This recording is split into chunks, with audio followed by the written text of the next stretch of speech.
Weirding Way Media. 80s TV ladies, so sexy and so pretty. 80s TV ladies, stepping out into the city. 80s TV ladies, often treated kind of working hard for the money in a man's world. 80s TV ladies. Welcome to 80s TV Ladies in the year of Our Lady 2025. We are wishing you all a very happy new year. And here are your hosts, Sharon+johnson and Susan+lambert+hatem. Hello, I'm Susan. And I'm Sharon. How are your holidays, Sharon? Are we still standing? I don't know about that last one. We'll see. But my holidays were great. It's always wonderful to get a chance to spend some time with my family. I'm happy to say that I happen to think that I have the three best siblings in the world, and I love spending time with them. And no matter how much time we do or don't get to spend with each other, we're tight, and I'd like to think we'll always be that way. So my holidays were great. That's so great. That's my favorite thing, too. I mean, I am so grateful I get to see my family, and we get to spend time with Richard's family. We see my family on Thanksgiving, and we go back, and on Christmas, we see Richard's family. But I'm really, really grateful for that, and all the friends that come to the Christmas Eve party. And we have a wonderful time, always. Thank you, Melissa. It's Big fantastic. fun. Always fun. Always fun. Good food, good friends. Yeah, good stuff. Kevin, good holidays? Yeah. He says yes. Not quite sure. So, one of our mottos on this show is to look back in order to leap forward and to hope we become amazing ladies of the 21st century. At the beginning of this new year, I think that's a good time to sort of do that, but it's hard still to know where we stand. Well, I can always wonder about the value of, if you will, of this podcast. I think we're pretty clear about what we're trying to say with it. And maybe it has evolved a little bit, but it's always been about celebrating the women in the 80s on television who made for some great TV that we still look back on and admire. And I think that's what's kept us going over 3 seasons and over 70 episodes. And there's still so much for us to learn. There's still so many women for us to be able to shine a spotlight on that have not had, in my opinion, enough time in the sun and had the opportunity to be celebrated in the way that they deserve. So what little we can do to continue to do that, I think, is, for me anyway, what makes what we do important and, frankly, a lot of fun. Super a lot of fun. And I'm constantly going back to the importance and power of women telling their stories and the importance of telling women's stories, and that it's not a voice that still is equal in our society. And I think part of the problems we have may be because of that, because we're not hearing the stories of everybody. It's stunning when looking at some of these 40-year-old episodes, or now 45-year-old episodes, and we're still talking about the same issues today, from Designing Women to Remington Steele to even Mama's Family. It's been a treasure trove of very entertaining reminders that as much as things have changed, the pushback against change has not. That's very true, and sadly has been the pattern over the course of human existence. Because for every advancement of human rights, there has been this push to keep it from going forward, and even to push it back even further from where it was before. And when it comes to true equality, equity, representation, and the equal sharing of resources, justice, and democracy across sex, orientation, religious beliefs, race, we have not achieved that. We're further down the road than we have been before, but we still have far, far to go. But it's a fight worth fighting, and a fight that we obviously have not gone as far down the road as perhaps a lot of us thought we had. So there's still work to do. There's still work to do. My husband, Rich, and I have been revisiting Lou Grant. a spinoff of the 70s ladies show, The Mary Tyler Moore Show. Lou Grant ran from 77 to 82. And the last two episodes we just watched were from season 3, episode 14, Brushfire, and season 3, episode 18, Censored. Brushfire is literally the paper covers a massive fire outbreak in Malibu, complicated by the Santa Ana winds. And we literally watched it the night the Franklin fire tore through Malibu. Wow. And I was like, what is happening? That's 45 years ago. These episodes ran January and February 1980, 45 years ago, because Censored was about the Tribune investigates a small town censoring books and attacking teachers and librarians for the stuff they're talking and teaching about and checking out to students and young people, and they're burning books. And it also happens to be at the time that the Tribune is refusing to run a controversial comic strip which accuses local politicians of being in bed with foreign interests. It just felt like, what is going on? Wouldn't it be nice to have new problems instead of doing the old ones over and over again? Ripped from the headlines. Lou Grant from 1980. It does feel very weird that sometimes we're still facing the same issues, but I'm glad we're still talking about them. So enough about Lou Grant. Let's get on to this show.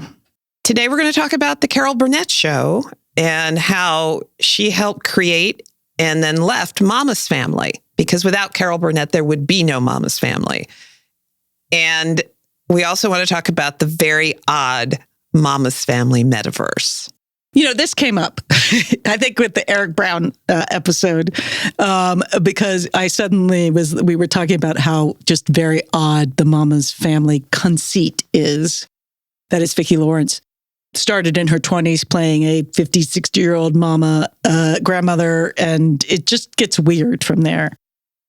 But also the weirdest parts of Mama Vision, for me, is how many iterations of Mama's Family there actually are. This is a show that took characters and transported them into similar and yet different TV worlds, not unlike Lou Grant. First, there were the sketches, known as The Family. That's on the Carol Burnett Show. On the Carol Burnett Show, yes. So the family sketches, you know, again, we were 7 seasons into the Carol Burnett Show. They did sketch after sketch, and this was sort of a new, what became a recurring sketch. The central character in these sketches were Eunice, played by Carol Burnett, the melodramatic, ambitious, browbeaten daughter of Mama, played by Vicki Lawrence.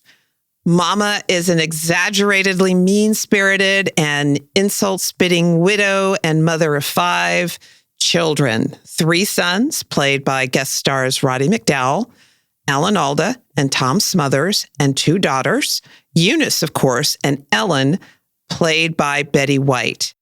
And Eunice's husband, Ed Higgins, was played by Harvey Korman. Very funny. The last sketch of The Family appeared in a 4-episode summer miniseries variety show, Carol Burnett and Friends. This was a super popular sketch. Overall, there were 31 sketches that appeared featuring the family. Kind of every season of the last 5 seasons had at least one, usually more than one. In 1982, based on the characters from the sketches starring Carol Burnett, came the TV movie special, Eunice. In this Mamaverse, Mama only has 3 children, Eunice, Ellen, and Philip, played by Ken Berry.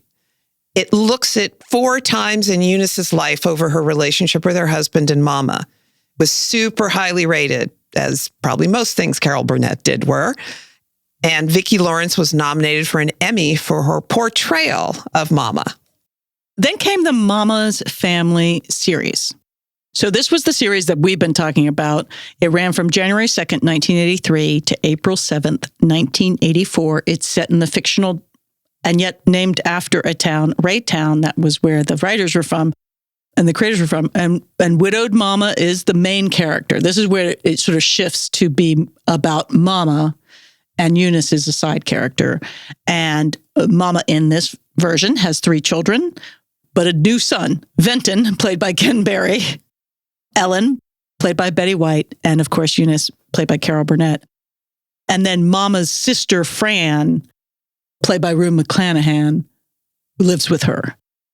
And then Venton has moved in and with his two children, Buzz and Sonia, played respectively by Eric Brown and Karen Argood. And then we get to also meet in that first season, Naomi Oates, who is played by Dorothy Lyman, who we spoke to. And so they do 2 seasons with this iteration, and then it is canceled in 1984. And then Lorimar Syndication decides to revive the show, still called Mama's Family, and it runs from September 27th, 1986 until February 24th, 1990. The original Mama's Family does well in reruns, which is why Lorimar decided to revive it and order an additional 100 episodes. As we learned in Eric Brown's episode, Vinton's kids are not invited back. It appears they went to live with their mother in Vegas. Bubba Higgins, the not very bright son of Eunice and Ed, now lives with Mama. But Eunice and Ed are gone. Carol Burnett and Harvey Korman never come back on the show. Beverly Archer plays a neighborhood friend, Iola Bolin, on the show. She's a new character added to the show. It's just so interesting that there was these. That sort of fascinates me when a show sort of shifts and changes. It happens a lot in soaps where you bring new characters and whole worlds shift over. But in prime time, it didn't happen that often at this point in television. But as we've seen from other shows, the television audience was very open to whatever kind of shifts that were made, as we saw in our very first, one of our first shows in Cagney and Lacey, where we had 3 Cagneys. 3 Cagneys, yes. You know? So changing out an actress, I think, yeah. But this is literally sort of reconfiguring the family, right, and the focus of the family, as it were, into Mama's family. You know, so I don't know. I find that very interesting, particularly as a sort of a creator and a writer. It's like, okay, we're going to shift stories this way, and now we're going to have these characters. It shifted away from Eunice and the greater Carol Burnett ensemble to Mama and whoever was family in her house at the time. Right. So, in wherever it was that they lived, and evolved and over time. I also found it really interesting that we had both Betty+white and Rue McClanahan in the show for relatively short periods of time, but still, and they were, one of them, and Rue was playing Betty+white's aunt, for goodness sake. It just gets so crazy. Yes. Like, it really does. It still feels like a sketch. Yes. Like, for definitely that first season. And yet it's also starting to coalesce around this and around, in some ways, Vicki Lawrence, that this apparently was created so that Vicki Lawrence could shine. Yes. And that the Carol Burnett team could keep making stuff after the show was sort of over. And I think it was really interesting. And Vicki Lawrence has an interesting story. And she was invited on to the Carol Burnett Show in the craziest way. Unheard of. I don't think it's ever happened before or since. Yeah, it's pretty crazy. Yeah, the short story is she wrote a fan letter to Carol Burnett, sent a picture, invited Carol to come and watch her perform at some show she was doing as part of... she was running for Miss Firecracker or something. Like, yes. She was running for Miss Fireball of Inglewood. Yes, and a rather heavily pregnant Carol Burnett and her husband decided to go to the show just because, much to the surprise and shock of Vicki Lawrence's family. Because she was 18, so she's a senior in high school when this happens. And part of the article that says, oh, there's going to be this Miss Fireball contest, says that she looks like a young Carol Burnett. Mm-hmm. Yeah. And so they show up. Vicki Lawrence wins the contest, and they realize Carol Burnett's there, so they bring her on and to crown her. And coincidentally, for the show, apparently they were looking for someone to play Carol Burnett's sister for a sketch. So they hire her. Like, she does some auditions. She has to be approved by everybody, but they basically hire her. Now, it sounds like, okay, this is just out of the blue. You know, Vicki Lawrence was performing at a high level at that point. She was on the Young Americans, which was a group that performed at the Oscars. And so she wasn't like just a gal sitting around. She won the Miss Fireball contest. Right. And based on Carol Burnett's history, it's not really that odd that she would do something like that because someone gave her a helping hand at some point early in her career and to help her get to where she wanted to be. And one of the caveats was, you'll pay me back within 5 years if you're successful, and you will do things for other people as well. So I think that's kind of, I mean, not that she wouldn't have anyway, perhaps, but I think it was really top of mind for her that she's like, oh, I see this young girl. This is what we're looking for. Let's give her a try. She asked. Yeah. And then Vicki Lawrence basically starts appearing on the Carol Burnett Show in season 1 and is on that show for 11 seasons. Right. And becomes a huge star and is basically sort of taught comedy and television by Carol Burnett and Harvey Korman. What a place to learn, for goodness sake, on one of the best variety shows that has ever existed on network television, from some of the best to ever do it. It's just so crazy. And I've always liked Vicki Lawrence because of a little song she sang. Her first husband in 1972, songwriter Bobby Russell, writes this song and sends it out. And no one else really wants to sing it. But Vicki Lawrence is like, no, this is a good song. I'll sing it.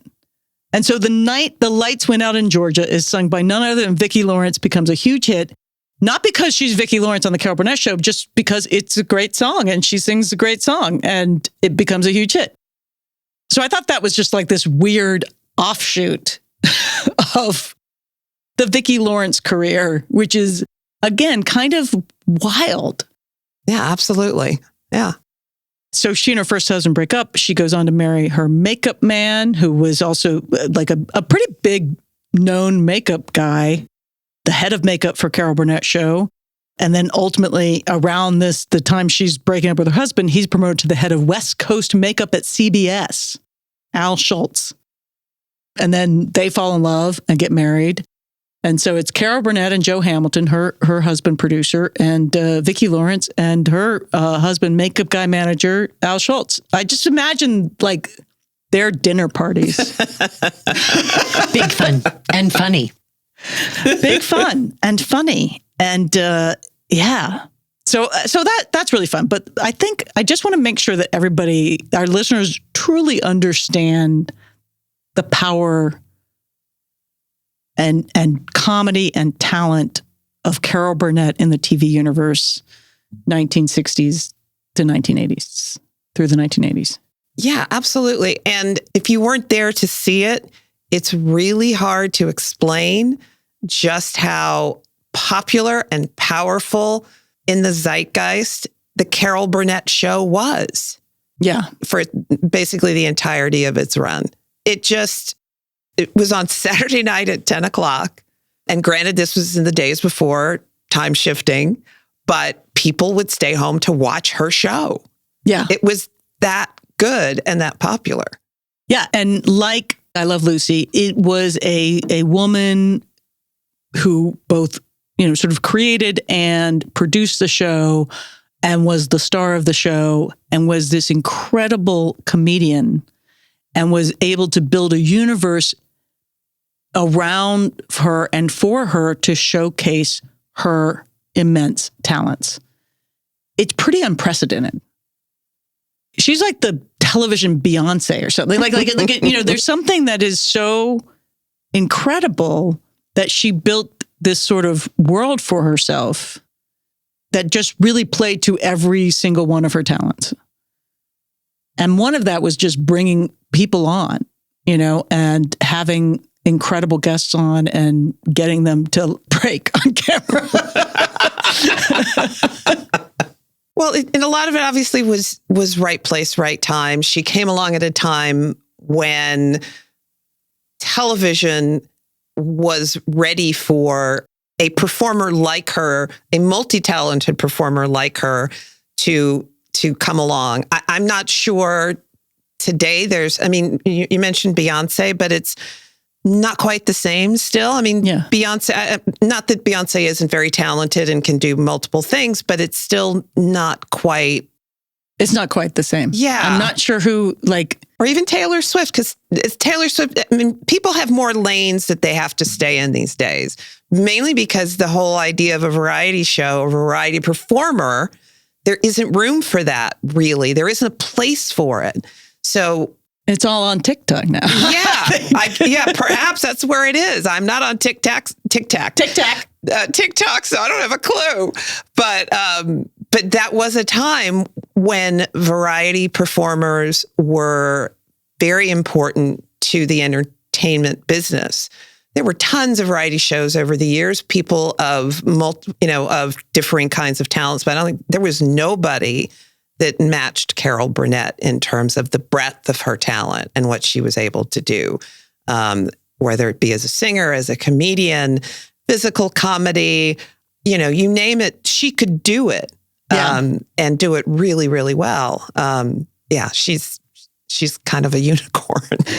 And like many of our favorite 80s TV ladies, she started in theater. Mm-hmm. In 1960, Carol Burnett became a star on Broadway with a show called Once Upon a Mattress, which is currently playing somewhere here. That's right. right. It's playing here. With Sutton Foster. Yes.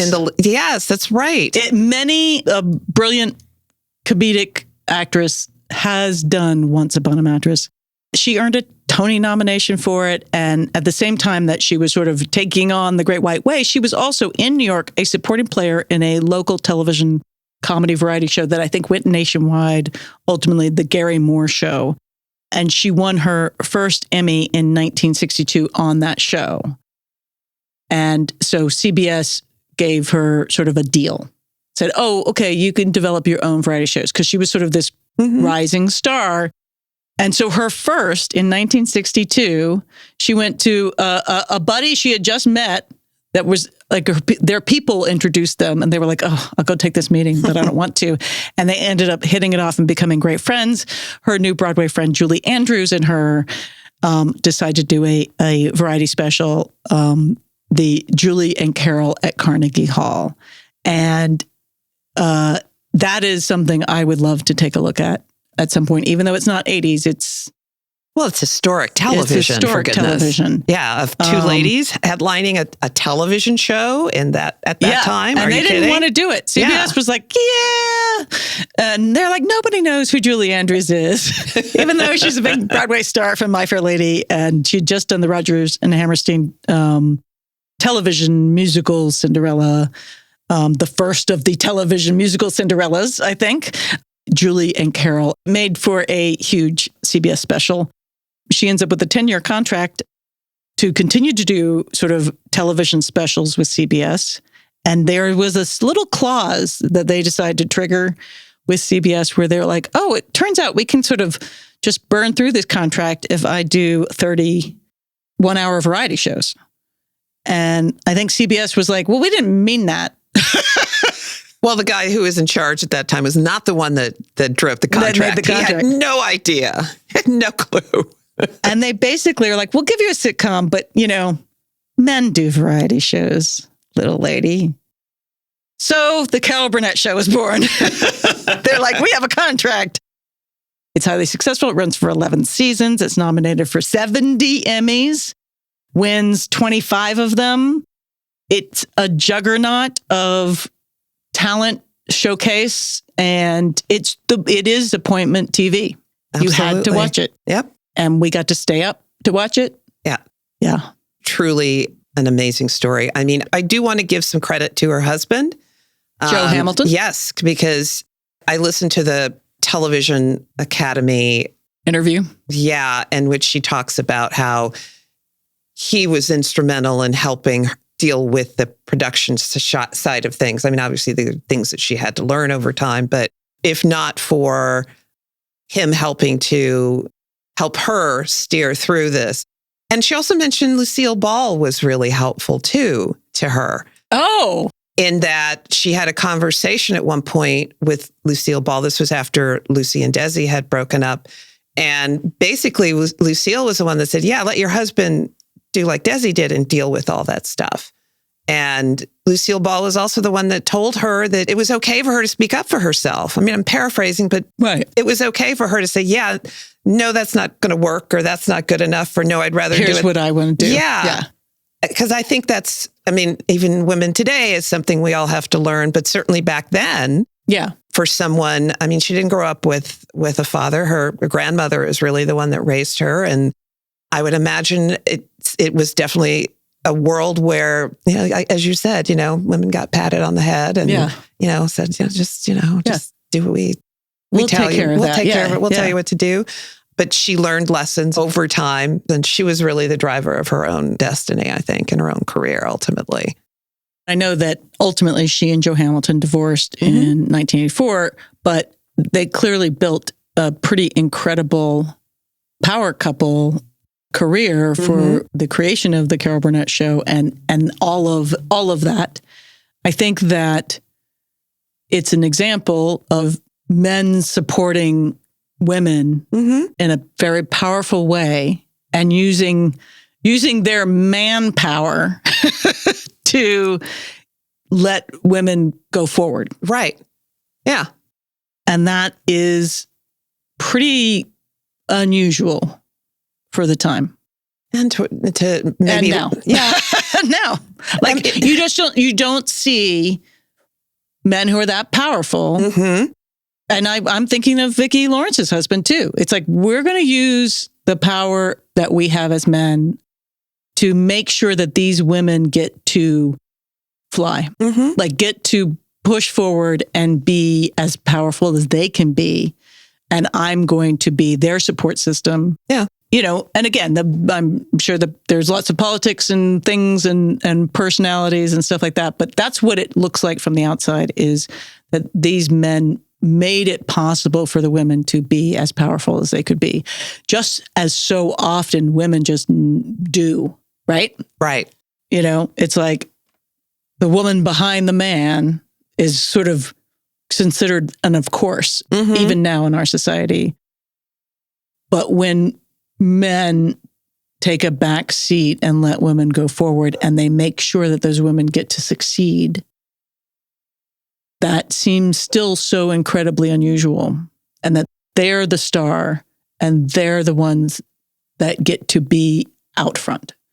Yeah. And especially in a business like this, where somebody like Joe Hamilton, to be comfortable behind the scenes and okay with his wife being the one in front, that's great. You know, I don't know anything about their marriage, but obviously they made it work together for a number of years. And there are some examples, but still today, when something like that happens, where it's the woman that's out front and the husband that's more the support, seemingly, or is the one that's doesn't have the spotlight on him, there is a degree of backlash or a degree of diminution of him. Like there must be something wrong with him, or he's not as whatever, because there is this strong woman who is the one maybe leading, seeming to lead. And somehow there's something wrong with that. Yeah. And I feel like we just went through, you know. Oh, yes. What possible situation might be thinking of? Could that be former Vice President Kamala Harris and she her still husband? is. Oh, yes. Former Vice President. Yes. Douglas Emhoff? How do you pronounce his last name? Emhoff. Yes. Emhoff. Douglas Emhoff. Yeah. I mean, everybody's marriage is different, and who the hell knows what goes on behind closed doors. But I know there are pressures on relationships and all kinds of situations, but that's got to be, especially then. And not to diminish whatever talents Carol Burnett has and exhibited, Vicki Lawrence has and exhibited, but the men in their lives were obviously there to support them. Yeah. To help them shine as brightly as possible. Yeah.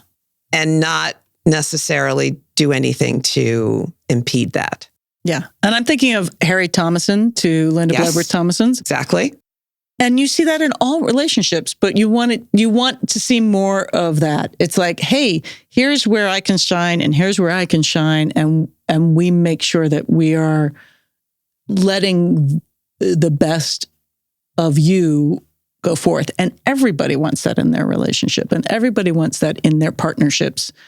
It's true across, bosses I had who were, you knew a difference between a boss that wanted you to succeed and a boss that only cared about them succeeding. Mm-hmm. And that made that boss less successful in my mind because they weren't doing their job, which was to make sure that everybody in their department shines. I don't know if any of you guys are watching Matlock on CBS. The new Matlock? The new Matlock. No. It's very good. Okay. And I bring it up because there have been a couple of moments in the show where the Madeline Matlock character has conversations with her husband where they're talking about where the subject of their relationship when it comes to their work lives come up. And there was something really interesting that happened this last week where, without going into the detail, they're talking about when their daughter was growing up. He says something about how, well, or she brings up how on Mondays and Wednesdays or something, he had something to do. And so she, and he's like, well, it was never a problem. He said, and she says, it was never a problem because I took care of it. I adjusted my life, my work life, to make sure that you could go do that. But you didn't do the same for me, which meant I had to give up some things because there was nobody to do that for me. Yeah. And it was a revelation for him. They'd never had that conversation before, So it kind of brought that back to me. I definitely recommend it because there have been several instances of things like that where, because her character is basically at the age of Kathy Bates. And so she talks about her, a couple times she's talked about what it was like for her. It's fascinating. It's been really interesting. So anyway. Well, that sort of, negotiation for roles, is like who's going to take care of what is a constant in our society, a constant for partners, romantic and otherwise. But there's something really unique about clearly that sort of Joe Hamilton, Carol Burnett partnership, and I think the Vicki Lawrence and Al Schultz partnership, in that they really were men making sure that the women were in front. Mm-hmm. And that's pretty unusual and feels like that gave them a lot of power. And you often see the reverse. There's no, it's not like, that it's so stunning, how often we just don't even pay attention, right? To how, when you go back and look at, Hillary Clinton and Bill Clinton, and from the get-go, she's as accomplished and as powerful and as amazing, sometimes more so than him. And she clearly steps back because only one person can run for president at a time. Yes. But it's so interesting, the interesting dynamics that have clearly go on in their relationship where it's like, okay, I am going to step back and hurt my career, which she did, in order for you to succeed in this area. And then he had to shift. Right. And those are very interesting relationships to look at. And what we will see as we go forward, hopefully more of course, there's always a dynamic to a relationship, but you want everyone to be able to have their time in the sun, And that's not to say that every relationship is the same. What every woman, every man wants is the same. Yes. There are a lot of women, a lot of men who are like, please, you go and stand in the spotlight. I'm real happy over here doing something else. Yeah. I mean, we're talking about big showbiz people and big political people, but like this happens in everyday marriage. Rich and I are in constant discussion of like, okay, we had a point where I was traveling and he was traveling for work, and we're like, how are we going to do this? Because we have kids. And so it was real it's like, okay, I'm going to compromise this year. And, and it's a constant negotiation of who's taking what, element. And it's okay. Whatever works for your relationship is what works is what you should do. Everybody is different. And if there's a woman who's like, I don't need to, I'm good staying at home, taking care of the kids. That's what I want to do, or some variation of that. And her husband goes off and, is the big shiny person in the relationship, or vice versa, or something in between. It's whatever works for you, but it shouldn't have to be just one way.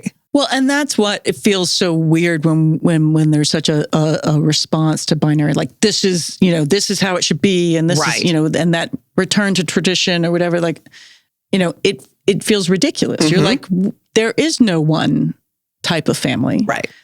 We live in a very complex world. We have very complex relationships. And so we should be modeling all sorts of healthy relationships that look like a lot of different things. And people should be able to find, it's what we go back to of what defines an 80s lady show. Right. It's the lady driving the story. It's like people should be able to drive their own story and make choices that are best for themselves. Right. And you do that in partnership with your community and sometimes with partners, but you want to be able to, everyone should be able to fulfill their story. Exactly. So clearly Carol Burnett and Vicki Lawrence did. They did. And continue to do so. So I think I wanted to just take some time to sort of honor the Carol Burnett of it all, the weird trajectory of how Mama's Family became a show that's beloved. I mean, I forget how much these shows were powerful to people in the 80s, in the 70s and 80s, because that they were our internet, they were our engagement with outside world views, but also just comedy and variety. And I mean, the variety show was important. It's like, oh yeah, the first time I heard opera was on the Carol Burnett Show, because my people weren't opera people. And so I knew technically, I guess, opera existed, but the first time I would have seen opera singers would have been on the Carol Burnett Show. And that introduction to a world bigger than you. And that's so much of what 70s and 80s television was for us. It's like, oh, here's a story about something a little different than what I know. And here's a way to be in the world. It's like I was trying to figure out, what did I want to do and what did I want to be? And, did I want to be Laura Holt from Remington Steele? Did I want to be, Mrs. King? You want to be Cagney? Did I want to be Cagney? Did I want to be Lacey? Exactly. Did I want to be policewoman? It's like, that's why we have sort of stars and we have stories and we have all of these things, and we keep going back to stories, is because we're looking for how to navigate our world and how to feel, I think, fully engaged and engaged with sort of our true nature. And that's why the Carol Burnett Show and Mama's Family is important. And just to reiterate, I don't think there's any show that I can recall that went through the number of permutations that Mama's Family went through. I mean, significant permutations in terms of tone, in terms of characters, in terms of, it was just kind of was all over the place because of the way that its existence changed. Yeah, its trajectory starting with changed. The Carol Burnett Show, then the situation. It's just all over the place, and yet it remains successful throughout. Well, and such an engagement. Like, I forgot till we started revisiting these, I forgot how much the live audience was a big part of this. That Carol Burnett would start every show just talking to the audience, bringing people up. They would bring her gifts. She would, sometimes let them sing a song. Like, it was this crazy, live show, variety show experience that was sort of brought to everybody. Mm-hmm. And then really created this perfect sort of character for Carol Burnett to portray that was sort of loving and open and funny. I mean, she just got to be funny. And that is so difficult for women to be and to be accepted for, to be, talented and all that stuff, but to be allowed to be funny. And then ultimately, down the line in movies, she played really dramatic stuff too. Beautiful actress. She sings, she dances, she acts. But the big thing is she's drop dead funny. Mm-hmm. Yeah. People get really weird when women start to be funny sometimes. And somehow she navigated her way so perfectly through that. Yeah. She broke so much ground for sketch comedians, for women like Tina Fey, who would be both creator and showrunner for their comedy. Like Lucille Ball, she impacted television just even in format, like the doing sketches before a live audience, basically the precursor for Saturday Night Live. Like, we're going to do sketches in front of a live audience. We're going to have a musical guest. We're going to have a guest star. They're going to join the sketch. I mean, that was all Carol Burnett show. She basically invented Saturday Night Live. I think Lorne Michaels owes her something. A small percent of the royalties That's would all. do. Yeah, small percent. And what I love is, even though I think the humor of the family, particularly starting with the sketch and even the early Mama's Family television show, had a lot of meanness to it. Yeah, it did. It really did. It had and Carol Burnett was the child of alcoholics. I imagine that some of that was not far from something.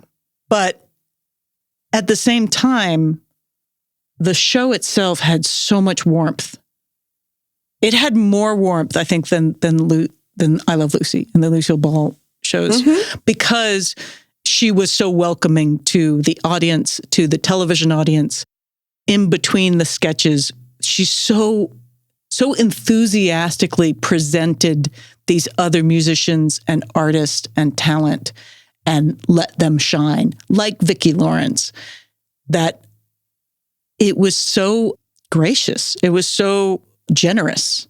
There's a generosity to the Carol Burnett comedy that I think is kind of unique. And despite the fact that Mama's Family in particular is a comedy, and the Carol Burnett Show in general is a comedy, it was in a lot of those episodes about the family where you really began to see just how good a dramatic actress she is.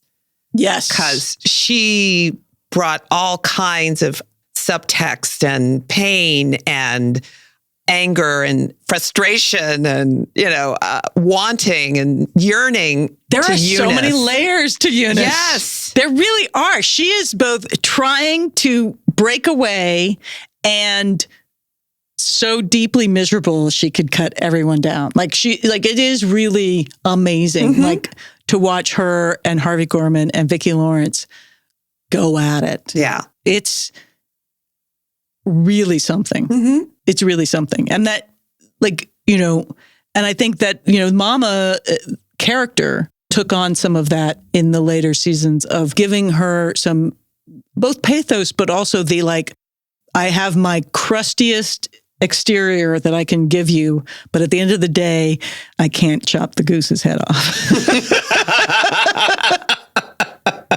The goose that I've been feeding and taking care of, I'm just not going to chop its head off.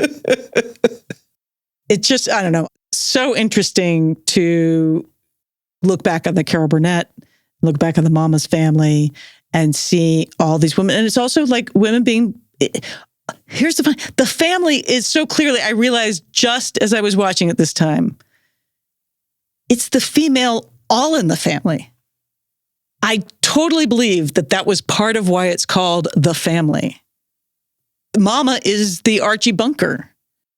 Do you think it's... Or Eunice is the Archie Bunker. Well, certainly initially Eunice, I could see that, because obviously in the Carol Burnett Show, Eunice was the lead character, because it was all about her crazy. I think there's something there.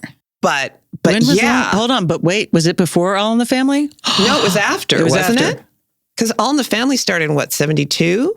70? Oh, for sure, yeah, 70. But the sketches, the Mama's Family, the family started in 70s, right around that time. I'm telling you, 71, All in the Family, 71, the family All in the Family. I have put it together. I get it. Yeah, it makes sense. See, there's just so much there. And we just discovered it. I was like, why is it called the Family? They should have started with a little piano playing. All right. Well, you know what? Our guests have been delightful, but Sharon, it's always delightful to just talk with you. Same here. Because that's one of the reasons we started this, so we can sit here and talk about TV. Oh my God, it's true. I'm always like, God, we haven't had, we're going to, we have so many guests on. What are Sharon and I going to talk about? Just us. Clearly, that's not a problem. Sorry, Kevin. Sorry, Melissa. No, good stuff. Oh, good times. All right. So to wrap up. In today's audiography, the Carol Burnett Show is available across a lot of channels like Pluto and Tubi and the Roku channel, Peacock, Paramount Plus, and YouTube. But not every episode is available everywhere, as we found when looking for the Alda and Carol Burnett Show episode. And Mama's Family can be found also on Pluto and Roku. It is available for purchase on Amazon and Apple and all the purchase places. You can also find clips on YouTube as well. We really are in unprecedented times. See changes all around us. What we build for ourselves and our communities matter. It is not our job to finish the work of humanity and save the world, as often as I think it must be my job. But I believe it is our job to start where we are and do what we can. Here are some more recommended books for reading this year. Handbook for a Post-Roe America by Robin Marty. Men in Dark Times by Hannah Arendt. And Democracy Awakening by Heather Cox Richardson. I highly recommend her daily newsletter and her podcast as well. Oh, cool. Yeah. She's great. She's great. Great writer. Hey, be sure to visit 80s TV Ladies for merch. We're sort of dropping new stuff all the time. You can get your Amazing Ladies of the 21st Century t-shirt. Wear that and swag. Wear that about loud and proud. And you can also, on our 80stvladies.com, find all the episodes, links to all our socials, transcripts, and more. Be sure to tune in next time where we show the 90s TV babies some Mama's Family episodes. I cannot wait. It's going to be wild. We'll also, in our description, have the episodes we're showing them. So as always, as we end, we hope 80s TV Ladies brings you joy and laughter and lots of fabulous new and old shows to watch, all of which will lead us forward toward being amazing ladies of the 21st century.